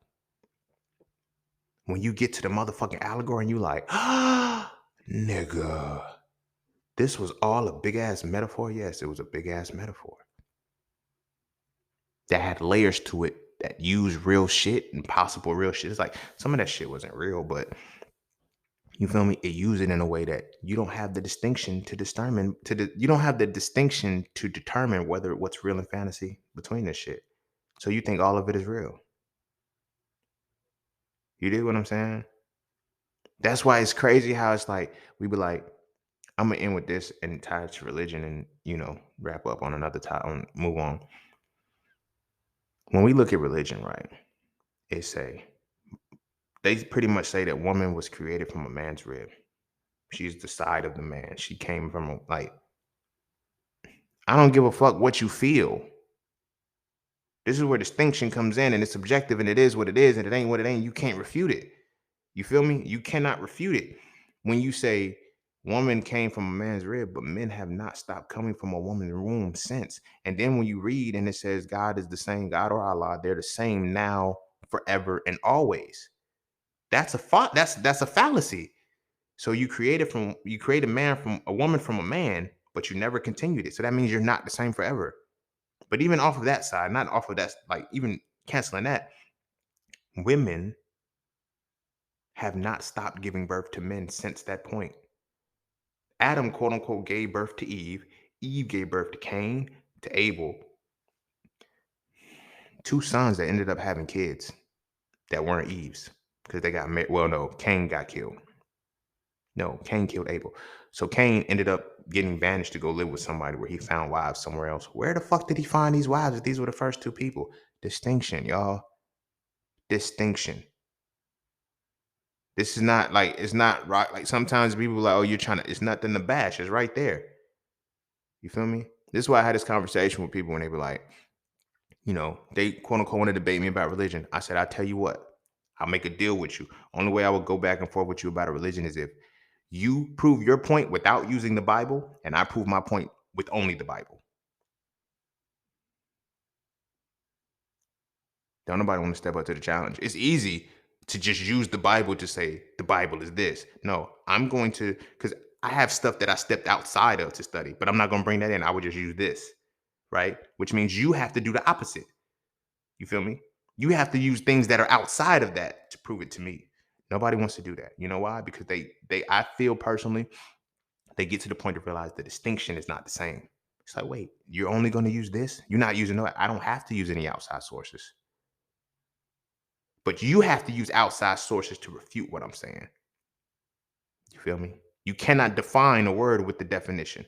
So if I'm standing outside of this, I have to use this to do it. So if you're standing inside of this, you have to use outside to use it.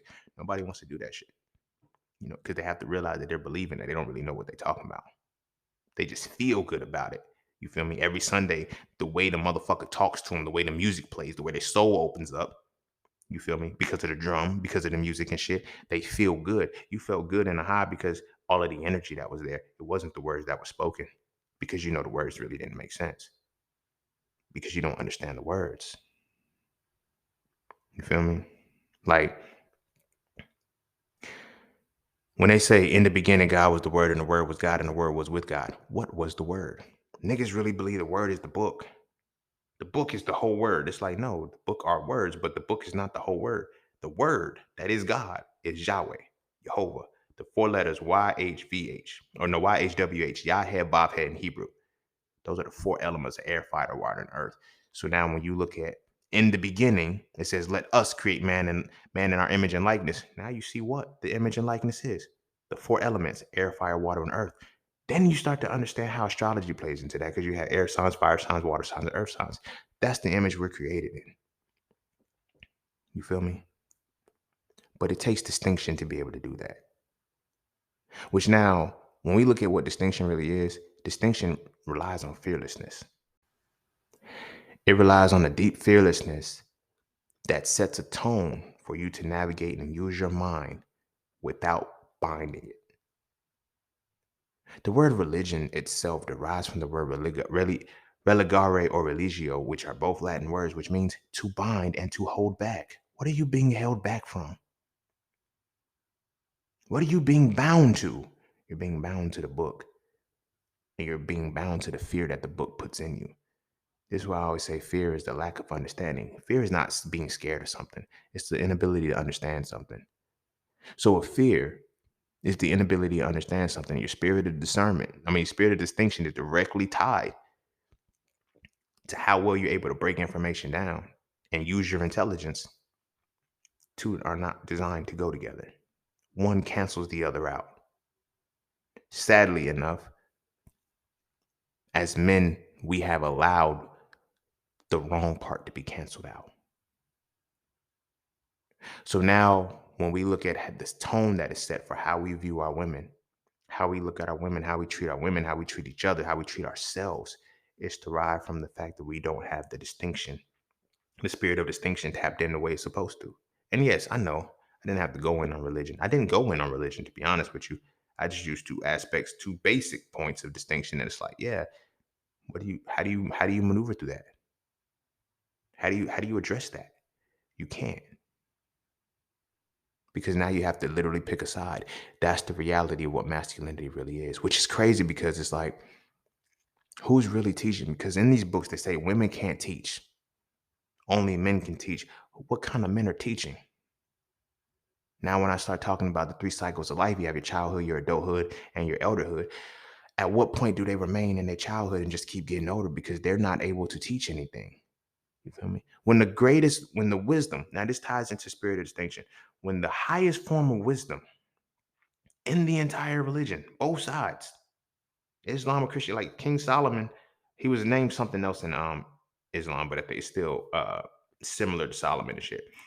But his wisdom is about cutting a baby in half. He didn't cut the baby in half, but making the suggestion to cut the baby in half. That's pure barbarism, pure toxic femininity, pure destruction.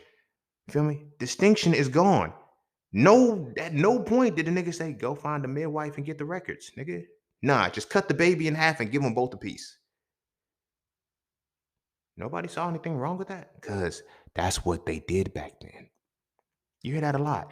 That's what they did back then. How the fuck did you know if you've never lived back then?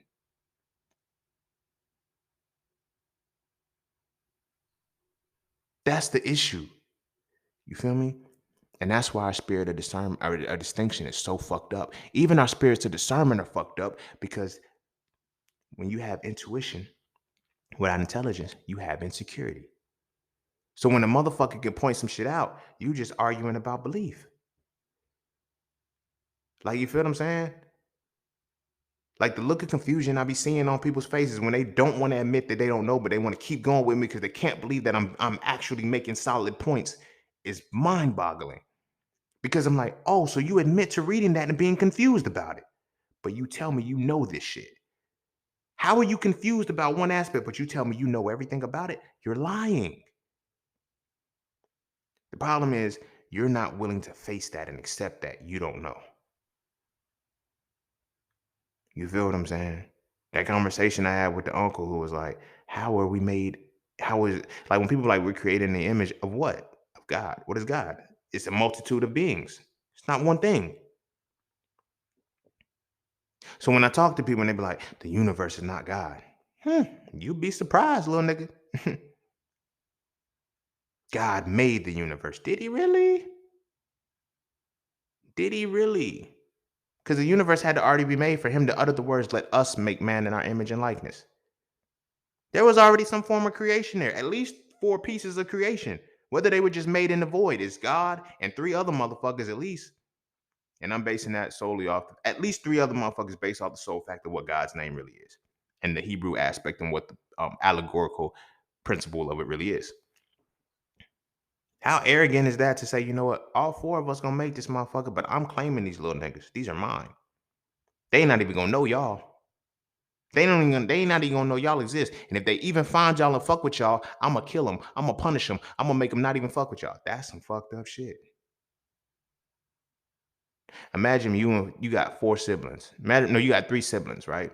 And y'all go in on a business. Y'all put a whole business together. The business is generating a lot of money, but you tell them motherfucker, you tell the bank, the money goes to my account, not theirs. Ain't that fucked up?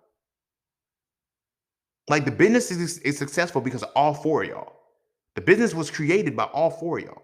But you only saying one motherfucker is getting paid, all of the money, all the revenue comes to me? Wow. Wow. You feel me? But distinction is real. And because this is why I mentioned it, and it's gonna bring us all full circle, why I ended with religion and started the way that I did, because our first tone, the first thing that we set our tone on in life is through a religion. Religion is established with we're infused into religion. Like so many of us, I grew up in a church. That's all we hear from birth. We get religion before we ever get educated. That's powerful as fuck. We are indoctrinated into a religion before we ever have a chance to be educated about anything else in the world. You dig what I'm saying? So that sets the tone. And as men, we start to read and start to see these things. And you're not reading. Most motherfuckers don't really read the Bible until we like in our 20s or 30s for the first time. And even then, we don't read it fully. We skim the shit. We read certain passages to get motivation. Nobody reads the dark shit. Nobody reads the unwritten shit. Nobody reads the shit that's eliminated. But that sets the tone because that starts to neutralize our spirit of distinction. Off rip. Because we're seeing all of these fantastic ideas, this entire fantasy being painted in our face, and we're being told it's real. We can't separate the difference between fantasy and reality. So now, as men, when we go into the real world, we have that exact same feeling. We can't determine the difference between fantasy and reality. The distinction is completely gone. You have no capacity to determine the difference between fantasy and reality. Ain't that some shit? Which now trickles into other things. You can't fathom why a woman would tell you no. You can't fathom what rape culture really is because it's like, I didn't rape anybody. You're just a hop, skip away from it because you're a part of a culture that can easily get caught in that. You dig what I'm saying? And you can't distinguish between the two. Tying it back into over 60% of black women by 18 years old have been sexually assaulted, but yet 0% of black men know anything about women getting sexually assaulted. But you have a reality where you have created a fantasy where you do not want to see your homeboy like that. You will not want to see your homeboy like that. So you can't say nothing to him. So you won't check him. You won't say nothing. You know what I'm saying? You won't be like, yo, nigga, that's foul. Like, stop that shit. You feel me? But we'll do it to get a number. Look at 5 Heartbeats. Yo, let's do the good, what is it? The shy guy act or whatever. But then some people do the good guy, the bad guy type thing to get the number. One guy get disrespectful to the chick, the other guy come up defend her honor, get the number and shit. It's a whole game. Ain't no distinction in it because there's no real quality to how you're approaching this woman. Even if you look at it how it's playing out now to the motherfuckers on Instagram, social media gurus and shit, none of these niggas are able to talk to men. They're only able to talk to women because they understand the fantasy and reality of the shit. I cater to the fantasy. You feel what I'm saying? I cater to the fantasy. And because we lack the spirit of distinction, we are unable to determine the difference between fantasy and reality. That is a crazy reality to understand and face when you really think about it. You don't know the difference between fantasy and reality. And what makes it worse is that it's a choice to do so.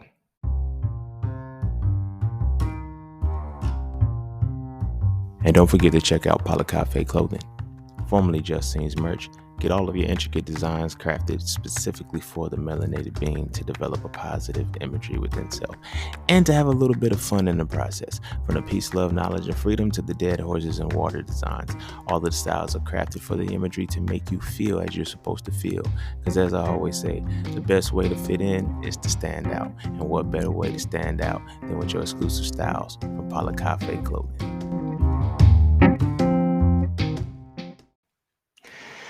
All right, I'm gonna go ahead and end it there. I told y'all this was gonna be one of them ones, but this is solely for my brothers. This is so Frail conversations. Like, I ain't never met a man who was, I ain't never met a religious man who was also able to be, you know, masculine. I haven't, and I'm basing that on the strength that, for one, how I define masculinity. You know what I'm saying? How I define masculinity is how I look at it. Like, I don't, a lot of people are looking at, oh, there's manly men, they buff, they got muscles, they wear the ties and shit, and they can shake your hand with a firm grip. All that shit don't mean nothing because they can't break shit down. I feel like this personally, if you got to ask, if you need an intercessor for your divine being, that's not you missing you missing the understanding of masculinity. Like, think about the channels, quote unquote, that you have to go through to reach your deity. You feel me? If your deity is really in you, just knock on the fucking door. Just, hey, bro, I need to talk. You feel me? But we got to go confess our sins to a fucking priest, or we motherfucking got to talk to an imam to get closer to Allah, or we have to talk to the deacons, to the pastors and everything to get closer to God, or whatever the case may be. And even then, we got to go through the intercessor for that between Jesus and Muhammad and other shit like that. It's like levels of shit. Why the fuck can't you just tap in? Why the fuck can you not just tap in? Why you can't tap in? Because there's no spirit of distinction. There's no spirit of distinction solely because it eradicates the need for belief. Belief is the first level of the mind. Belief is predicated by either fear or faith. This is why what is the theme of the whole fucking religion? All religions have faith. Faith and belief. You know why? Because they're supposed to be the initiating factor to get you to the next levels of the mind. Belief is what you're supposed to have. You're supposed to have faith. If you don't have faith, you have fear. There's no that's it. Faith is going towards something you have no knowledge about. Fear is staying away from something you have no knowledge about. But both of them create belief, right? To get through the belief, you have to get through the wall of cognitive dissonance. When you get through the wall of cognitive dissonance by studying both sides of a thing, by being able to use both discernment and distinction, you push through that wall of cognitive dissonance. So you have to use your intuition and your intelligence to gain knowledge. You gain knowledge, you apply that knowledge, and you gain experience. You gain experience, you apply that experience, you gain creativity, which leads you into understanding, which allows you to accept or reject something. We're not taught that. We're not taught that. And as men, it's completely obsolete from us. We are taught to believe every fucking thing. Our natural essence is sedated, y'all. It's fucking sedated. We're hooked up to a motherfucking IV of some motherfucking, what's some sleep shit? Novocaine, I get. No, that's numbing. Never mind. Cane is for numbing. Whatever the fuck sedates you, codeine or some shit. I don't fucking know.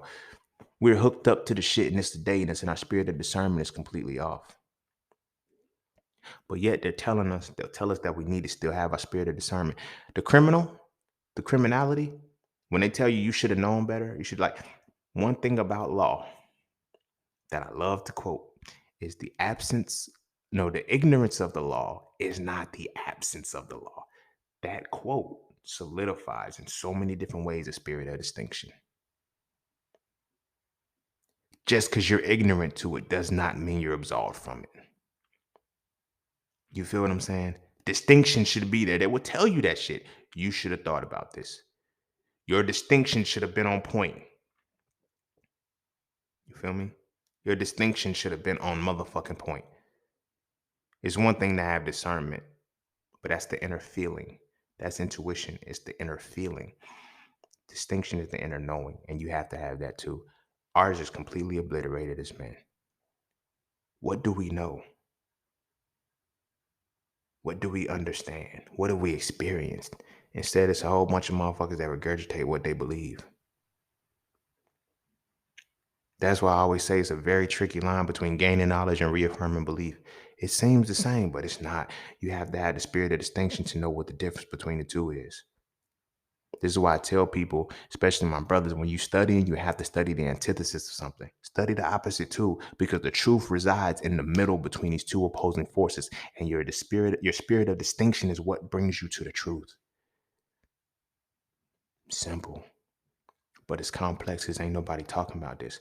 But like I said, it starts from jump. A lot of us talk about how we grew up in a church. A lot of these are things, this is a cyclic thing. This is a cyclic thing that it keeps being imposed upon us. So they're like, when is masculinity going to come back? It's not going to come back because masculinity doesn't coincide with religion. As long as religion is what heavily fuels our people, masculinity is not going to be there. Just the image of masculinity. It's manliness wrapped as femininity. That's feel me? What did Martin Luther King regret? I feel that I'm integrating my people into a burning house. There was no discernment in that. Distinction in that. He just wanted to be closer to white people. It's like, nigga, they was already setting the house on fire when you try to integrate in the shit. How you know you ain't, how you feel you fear you and integrate?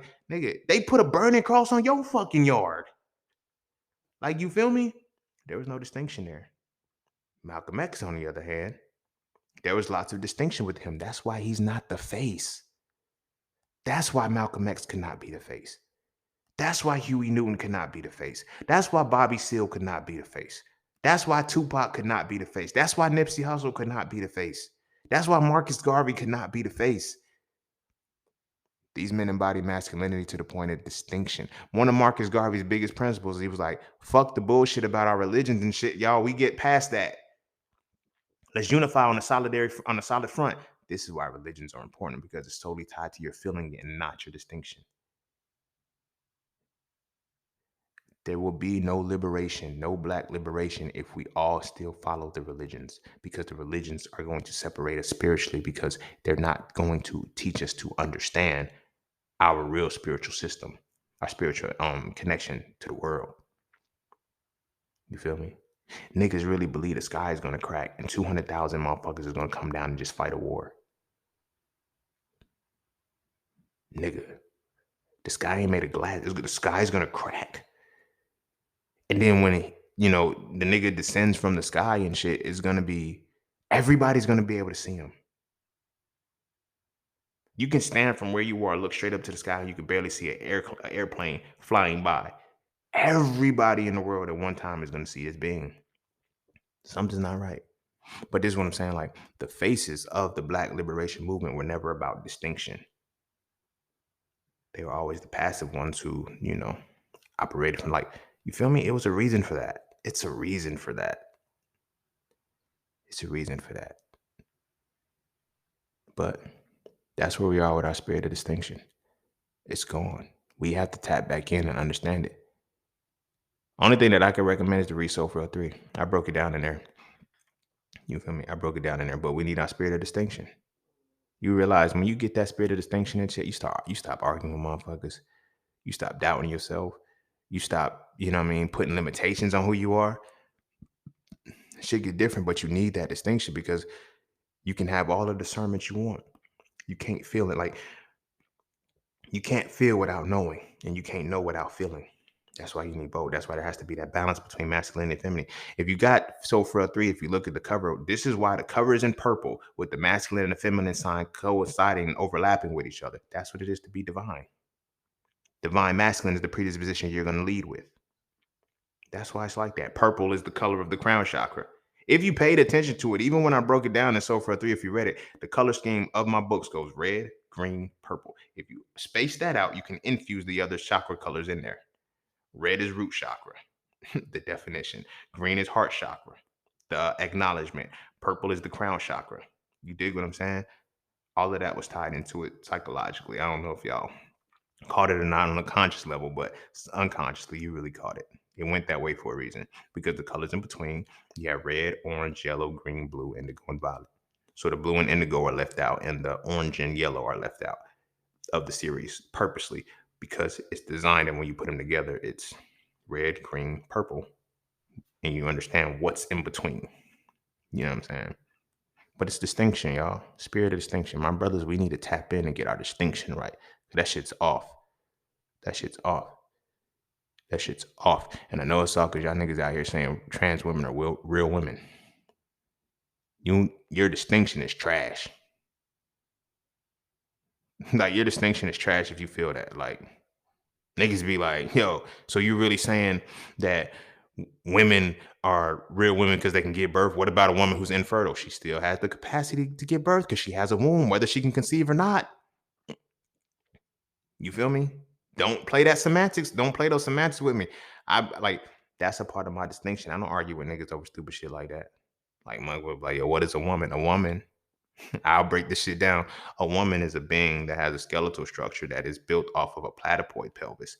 Men are built off of android pelvis. Men and white women, which is crazy. When I learned that shit in fucking school, in med school, like black women are built, black women, like more predominantly black women. This is why black women have wider hips and thicker booties because the musculature that's tied to their platypoid pelvis, it fans out and you know what I'm saying, it gives them thicker. White women have a pelvis structure just like black men. Well, men, period. Men have an android pelvis. I don't give a fuck about the surgery that you put. You can get all of the ass shots you want to. Your pelvis is android. I know what an android pelvis looks like. You're a dude. You're not getting pelvic surgery. You're not getting extra pieces added to your pelvis to fan your shit out. No, you're getting surgery to make it look on the outside aesthetically. Distinction. Distinction comes with intelligence. Intelligence comes with education. Like, you have to be able to use your mind to be able to reach the point to develop your spirit of distinction. Otherwise, you get caught up in the fantasy and oblivious to the reality. But I'm gonna go ahead and end it there. Go kiss your babies. Make sure they eat their vegetables, and let's start early teaching our sons how to use distinction. How to use distinction. Distinction is something very, very simple. It is basically when you're seeing opposing sides objectively, and you're able to say, this is that. No, I think not. No, okay, I believe this, or I feel this, that. Like, no, it's too much feeling and not enough definity. You feel me? Too much infinity and not enough definiteness in the situation, in the shit that we talk about. So many possibilities. We have too many, you know what I'm saying? Like, when I use the example in Frail 2, where I was talking about the dog, it's like if I say a brown dog, no, a black dog with brown paws, you either gonna picture a Rottweiler or a Doberman. That's distinction. You dig what I'm saying?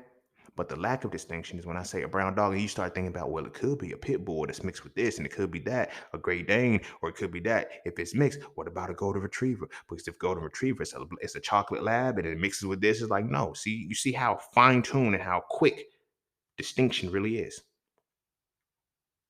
Now it gets even more narrow when I say a brown dog, a black dog with brown paws, short and stocky. You're gonna automatically picture a Rottweiler. Lean and tall, Doberman. You feel me? It's funny. When I was young, I used to call it Doberman the skinny Rottweiler because I didn't know it was a Doberman. I was like the skinny Rottweiler. They're like, what? Nigga, the skinny Rottweiler. You know what I'm talking about? Oh, the Doberman. Oh yeah. You feel me? Distinction though. Distinction. We need to nurture distinction. Our boys need to start to see things as they are, and we need to start teaching them early bigger things on how to apply the distinction to. You feel me? Conversations with women, approaching women, different things like that. Get out of the feeling base and we got to start getting to knowing. We are in the age of Aquarius, y'all. I keep telling motherfuckers it's no longer coming. It's not like some New World Order type shit. It's like, okay, keep being on the lookout for it. The age of Aquarius is here. My nigga, masculinity is back. It's fully back. You have to tap in. Only people winning right now are those tapped into their masculine essence.